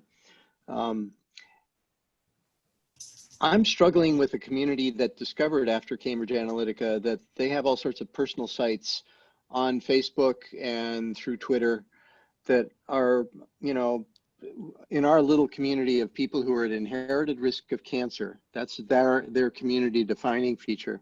They discovered that they were swimming in the data pool with no lifeguards.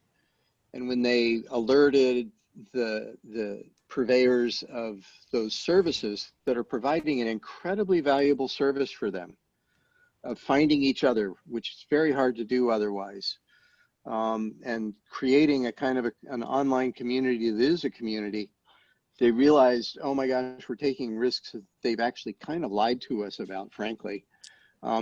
And now they're trying to come up with, well, how do we fix that? And they've come up with principles. What we haven't come up with is a sustainable model for actually doing the same function in a safe place that isn't Facebook or isn't one of these giants. So how do we do the same functions that the giants are conveying or that they're carrying out in a space that's actually sustainable and has an economic model and all that? You know, that's such a good point, because what the likes of Facebook have done for society on one hand in terms of encouraging us to connect, you know, in a particular way, right? Facebook has almost defined the way that we interact socially. And it's become also, you know, a political platform and you know, a community-based decision-making platform, and even you know, a product sales platform, right? It's really morphed in terms of its application, and everyone who got on board in terms of the social and community mindedness part now is so used to that method of communicating and socializing and getting together that it almost has become the default. And I see that as very dangerous, because Facebook wasn't built for that, you know, but we're using it for that. Now there are platforms that are being developed that I know of, and they may offer an alternative. The challenge is, though, is that people have they've come to this place where there's such a mistrust in relation to the likes of Facebook, that going on to something else that has the look and feel of Facebook is perhaps going to be self-defeating. It's almost like we need to remake the model with, you know, through which we communicate in relation to really important social issues or even health issues. I like the idea that there might be a community of practice or a community of sharing or a community of learning that's associated with our health outcomes. My mom, actually, she had multiple myeloma, which is a type of blood cancer. It's cancer of the stem cells. And it was so relevant to her and provided her with such a richness of experience in such a horrible time to have a community of people around her that understood what she was going through. But I think it would have been very upsetting for her and deeply concerning if that didn't feel like it was private or could be made to be private. So on your point about Facebook not being the right mechanism, I 100% agree. I feel like the co-design discussion that we've just had is a real opportunity here for building something of that nature that is that's issue specific and community need specific. right? And as I said, there's a doctor called Nick Puvia that I know, that I've provided some, sort of ad hoc collegial privacy advice to along the way. And he is of the same mind as you, that there should be a mechanism out there. And I don't know if it's about encouraging our app developers to co-design with the cancer survivor community, for example, or the community of people currently with cancer or other medical illnesses, but there's a real opportunity there. The thing I would say, though, is if we do it the way we've always done it in terms of platform design, where we're designing for the specifications of the platform as opposed to the needs of the individuals, I feel that it will probably come tumbling down. In many ways, I think we need to design for preference so much more than we're designing for requirements that might be set out in terms and conditions, for example. Bob, what's your experience been on that more recently? I know we had a discussion on it last year, but what are you finding?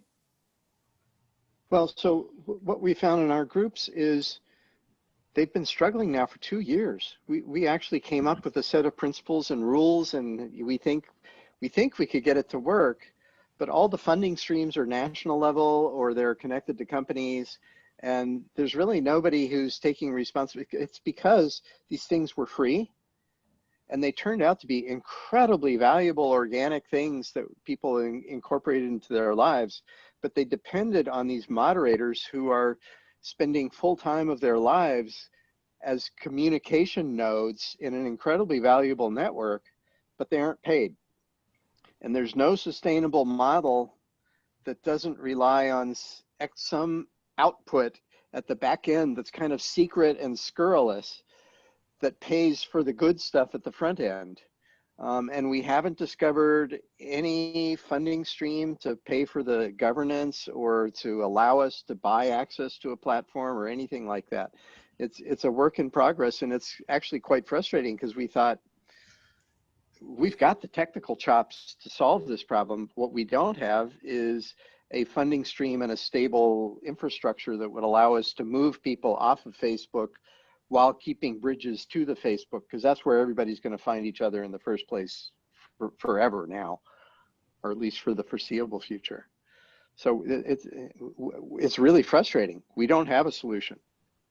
And moving away from Facebook is so important because it takes away that shared privacy risk, right? The moment you post personal information of any kind on a platform like that, that platform has it, and they're managing that personal information in accordance with their own privacy policy. And what you find with those platforms, and I believe this about our tech giants, and it's so disappointing to me as a privacy professional, they are trying to redefine what privacy even means to us as a community and as a society. And they decide just how far they're going to apply that understanding of community expectations and lawful obligations, and they run with what works for them, not necessarily with what's lawful or with what sits well within the community that they ostensibly serve. Yeah, there's just no way that this would be designed this way now. I mean, so just to give you an example, the model we're coming up with now is you need to keep that bridge to Facebook, because that's where the people, that's the largest agglomeration. That's where people are going to find each other. But before they start sharing pictures of their breasts and information about the mutations in their bodies, we want them off of Facebook. So we want to have a bridge that connects to Facebook, but we want the highly personal data to be offline. Not offline, online, available to their community, but not to the anybody who wants to buy access to it. There's something, and I cannot remember the name of the company to save my life now. I'm so embarrassed, but it's a product called Solid Pods. And it's the idea where individuals, are able to have a collation of information available electronically, digitally, through whatever, device or mechanism they wish, but that they have agency over that data, that it is theirs as opposed to belonging to the data brokers or the purveyors simply by virtue of using their platform. So those kind of options, I think, are going to need to come to the fore, and maybe pushing the idea of data agency, individual data agency, to a greater extent in order to allow for those community outcomes. Can I just If say, you remember that company, flip me an email if you don't mind. Oh, I will, UCD absolutely. at ASU. we'll make sure to write that in the chat window for you, Nicole. Thank you. You know what I love? I love these discussions because they lead to solutions. They lead to startups. They lead to gaps, right? That haven't been filled. Nicole Stevenson, that was brilliant. Bob, thank you for the interaction as well. I'd like to move to our last speaker in the last 20 minutes. Joe will have the floor, Joe Cavalco, at his test 20, where we hope we'll see and hear from him a lot more than 20 minutes. But Joe, just to introduce you, from Yale University, the Tech and Ethics Working Research Group Chair in the Interdisciplinary Center for Bioethics there. So Joe, welcome. I'll share your PowerPoint if you like. Well, can I hold off on that? Sure, please go ahead. Until I let you know, right? Well, thank you again, Katina, for putting this together. I'm really fascinated by the speakers, and I've learned quite a bit in the last couple of hours. I guess I could start by saying that there's a lot that seems to escape our ken, our consciousness, that we seem to be oblivious to one fact, and that is, I believe anyway, that we have become a part of the technology. We are the switch. So that this very switch into Zoom today, it requires our presence. And without us, if we all kind of disappeared or turned it off, the technology wouldn't exist. So it exists but for the fact that it's running through us. And there's, to the extent that technology begins to advance in certain sectors, it won't be only to part of us in an external way. And by that, I mean, it's in the way that perhaps Nicole did talk about it. I know that when I mean external, I mean apart from us, except for things like pacemakers, for instance, but privacy problems with Facebook and the like, they're still, at arm's length. We could still have an opportunity to turn it off. Eventually, what we're going to be looking at is technology as it's being developed right now that will be more and more becoming a part of our of ourselves, of our anatomy. And particularly, we can talk about artificial hearts and artificial kidneys and the like, but I'm thinking more particularly about very much a part of our intellect, our mind, our consciousness, and how that technology will be in a short order invading us in that regard. And I guess I'm calling to action that we somehow organize ourselves in a way that we create an interest in the sustainability of humans as they are, right? As odd as that may sound, I'm not looking to sort of regiment everybody in the world, because I do think that as a world, we all play an instrument like within an orchestra. But what I'm concerned about is the fact that the very instruments that we're playing, okay, are going to be changing, and they're not going to be making good music, okay? At least not the kind of music that we are potentially capable of making at this stage in our evolutionary development.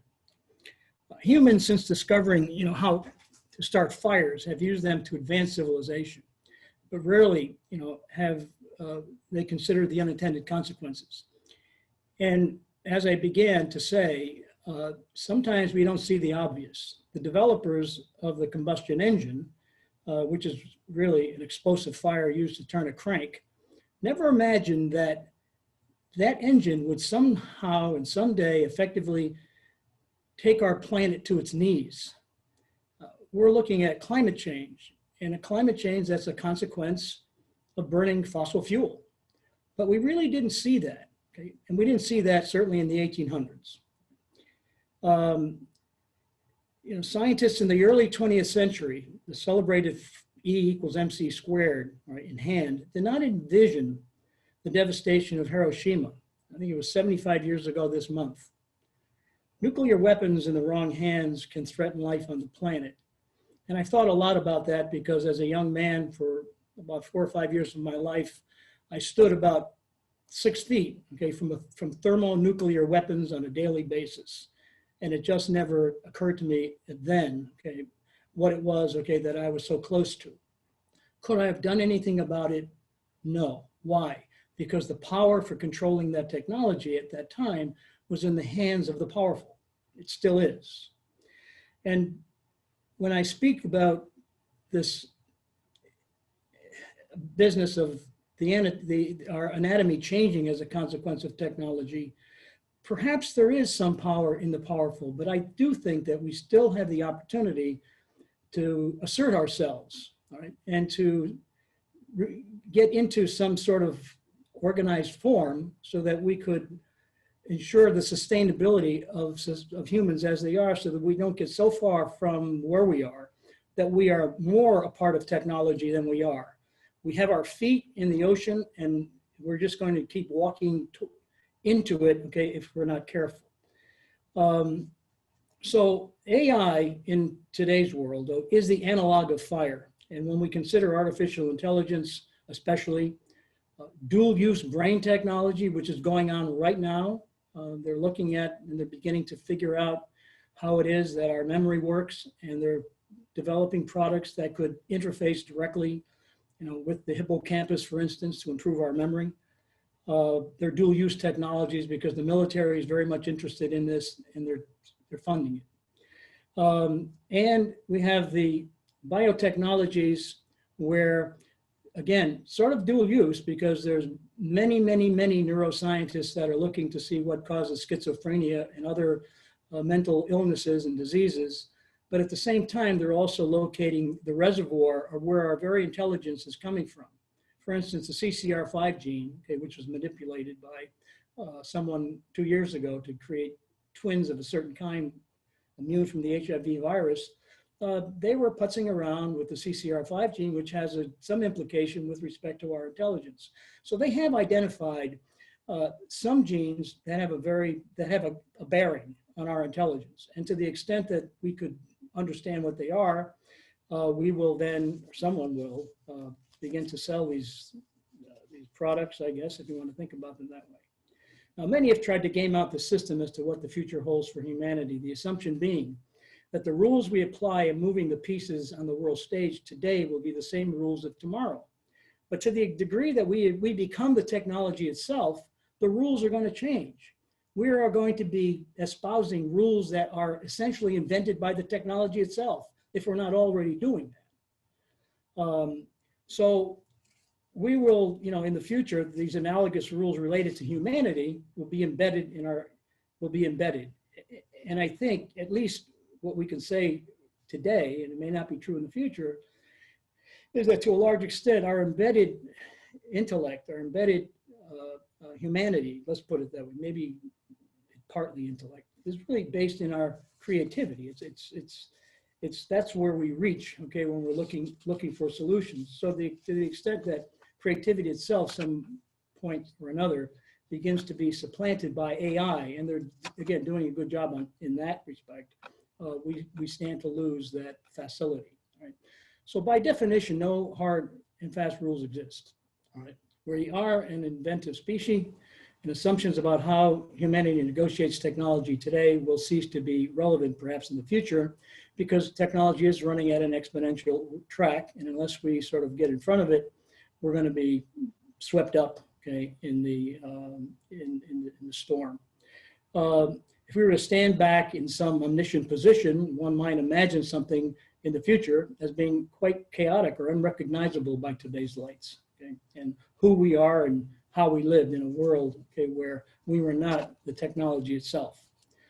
I mean, someone living in the 18th century could not have imagined genetic engineering, the television, the cell phone, the internet, atomic bombs.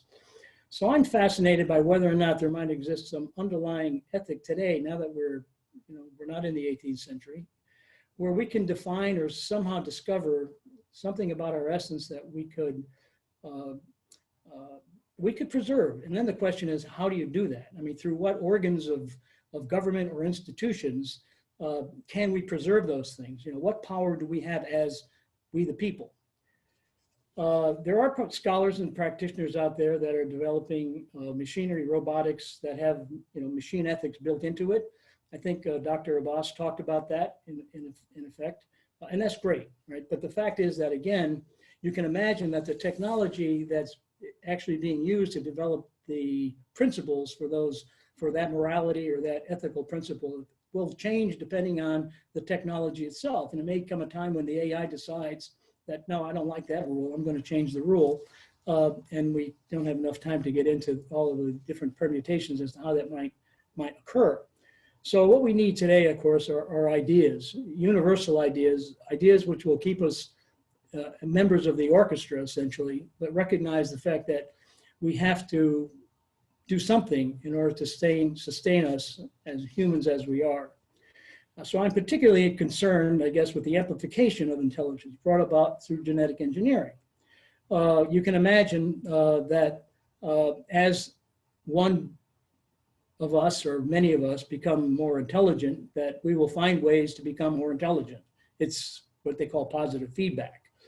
And it's not just the genetic engineering that can do this. They're looking at embryo selection. Right? So they're looking at iterated embryo selection. And it's been a process it seems like theoretically it will work. Okay, where they're looking at embryos, they're determining what their intelligence is through their genomes, and then they're basically growing them for 6 months and then having them basically seed the next generation, right? And they just keep working this thing to the point where the embryo that eventually comes out or is taken to birth may have an IQ of 130 or 160. I mean, they think there are limits, but 160 or 180 is a pretty significant advance over the meager 100, okay, that most of us enjoy, but seems to work. So there's other things as well, synthetic biological constructs. And this is the dual use kind of technology. I mean, they're thinking about this type of stuff. And within the synthetic biology area or field, we have literally taken synthetic biological genomes, essentially, and we have constructed constructs of computers so that there are what they call analog to digital converters and digital to analog converters. There's input-output functions. There are ways of adding things, albeit this is very slow. It's not running at the gigahertz that your computer is, but nonetheless, the fact is that we have now begun to look at the interfaces that make it easy for us to absorb, for us to embed this kind of technology into ourselves, into our consciousness. So I refer especially to this augmentation, okay, as it relates to artificial intelligence of the human mind, because again, it seems to me that this is the thing that is right on the horizon, and we may be seeing in the next, who knows, 5, 10, 15, 20 years. But to me, that's not like 100 years away, where we will be looking to see that we are, we've changed. We've become something that we aren't right now.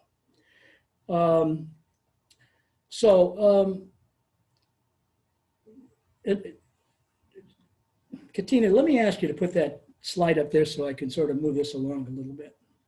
I'm going to sort of just throw something out here just as an idea, and I call it direction of fit, which some of you may be familiar with. And it's an idea that's been, I guess, pushed, or not pushed, but written quite a bit about by the social philosopher John Searle and others. I mean, he's not the only one, but he's really brought it to our attention in many of his books. This fellow Vellman, in The Guise of the Good, speaks to it as well. And it's an interesting idea, and it's the obvious that as humans, we do one of two things. We either conform our mind to the world as it is, or the world conforms to our mind. Now, the world as the mind to the world, right, direction. And Katina, could we go to the next one? Yes, in the mind to the world regimen, what we're talking about is that our minds conform to the world. So we look out there, and as would be in the perfect world where you have scientists who are just looking at the world, not putting the thumb on the scale, and every PhD who's a philosopher, essentially, I guess that's what it stands for, they look at the world, and they look at the world objectively without making any changes to it. So scientists do the same, right, as these philosophers. Poets do that. They look at the world and they come to understand the world in a way that's, they don't have to touch. They don't touch it. So it's in that way that we discovered the truth about the world, right? We form our beliefs. Beliefs that are true are those things that are out there, right, unequivocally. So we obtain, we develop our beliefs, our hypotheses through this mental state, okay, in some sense, okay, to determine what is true. On the other hand, we have this alternative state that we live in all the time, and that's the state, okay, where we have the opposite going on, where the world is in some sense our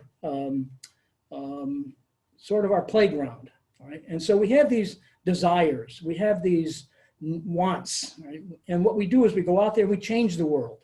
That's really the world, I hate to say it, of an engineer. I mean, I'm essentially an engineer by training. That's where I came from, and I tried to change the world a lot.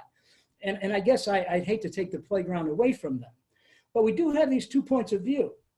And what concerns me, okay, is that the engineer or the programmer or the technologist or the institution, I mean, it's anybody who's out there changing the world. And sometimes it is, as Nicole said, changed for good, and sometimes it's not changed for good. But the question is, have they sat back, have they stood back and looked at the world before making the change? And with respect to our own humanity, humans as they are, we have failed to look at ourselves, right, in a holistic sense as to who we really are before we begin to make changes. And that's that's my sermon, I guess, if you want to think about it, right? So we don't have like an engineering curriculum that's called Humans as They Are, right? Or a science curriculum that says humans as they are. We just don't look at it. It's disparate. Religion takes a piece of it. The poets take a piece of it. The scientists take a piece of it. The psychologists, you can name it. But no one has come together, all right, in one place to say, let's look at humans as they are and ask the question, do we want to change, or do we want to sort of have some semblance of who we are, at least for the next millennium or however? We can determine that as a group.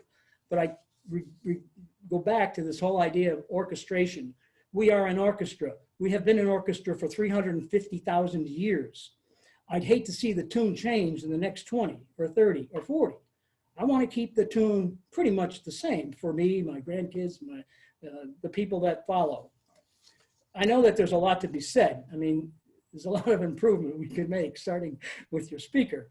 But the point, I think, is well taken, right? That there's a more universal we that's at stake here. Right?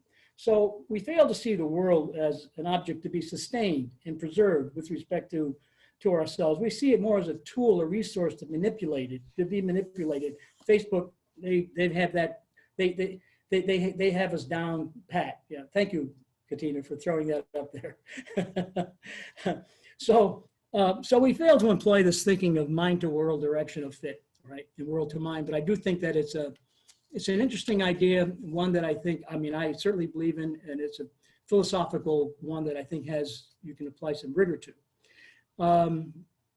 So at the end of the day, our true achievements are not based on technology, but by virtue of the responsible stewardship of the planet, which we fail to do. And now I'm saying that our stewardship of preserving life in the form of humans as they are for no other purpose except to somehow maybe reach some point of universal justice or something. So, and maybe that's the other thing that we've not done well with.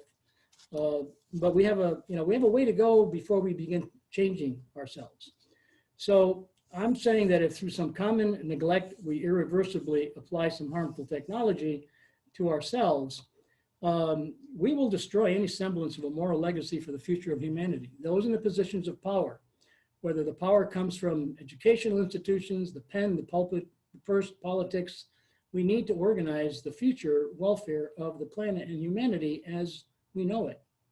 Otherwise, we risk, frankly, an existential threat, not like the sort that an atomic bomb, okay, could create where it just kills everybody, but that we will be irrevocably altered, all right? So except in rare instances, for example, nuclear and biological weapons, governments and international conventions, they deal pretty effectively, okay, with, we know, global warming, war, and harmful and deadly ideologies, right, which eventually leads to starvation and mass immigration. How am I doing on time, Katina? Let's see. We've got about I got about a minute. Okay. Yes, got the last word, my friend. But I'm very close, because I just sort of Summated. I'll just wrap up. All right, Yes. and the wrap up is this. You know, there's an old parable about this fella who basically is thinks that he's going to trick this old fella, and you've probably heard it 100 times, but it goes something like this. A student tried to trick his wise master, right, and planned to conceal a bird in his hand, and he planned to ask the old man to guess what he was holding. And if he guessed a bird, the boy would ask whether it was dead or alive. And if the old man guessed the bird was dead, the boy would let the bird fly away. But if the wise man guessed the bird was alive, the boy would crush its life and open its hand to reveal the dead bird. The boy finally asked, "Is the bird alive or dead?" And the old man replied, "My son, the answer to that question is in your hands." Thank you, Katina. Well, I'm in tears with that last anecdote, story, metaphor. My God, that's just completely moved my spirit, Joe Kovalko. I think you've positioned everything so beautifully. There's no words for me to add there. You've summated everyone's talks today, and you've left us with what we're going to do in 2 weeks' time when we come back, Joe. Thank you from the depths of my heart. And to all of you who have stayed behind, Barnaby Wasson, Bob Cook-Deegan, Eusebio Skonavacha, Sophie Goodman, Toby Shorroff, and Wes Ola. I know some people had to go on to work activities, but thank you, and come back in 2 weeks. Also join Joe's Yale Bioethics group, of where there are 400 people in that network. Send me an email, and I can do that. Joe, can I share your email on the chat? Yeah, Or, yeah. It just joseph.carvalco@yale.edu. okay, so joseph.carvalco Yes. at yale.edu. And thank you, Barnaby, for the feedback, and for everyone. May you have a lovely day. I know it set me in the right trajectory. Thank you to our speakers and presenters. Thank you. See you, everyone. Great. Great being with you.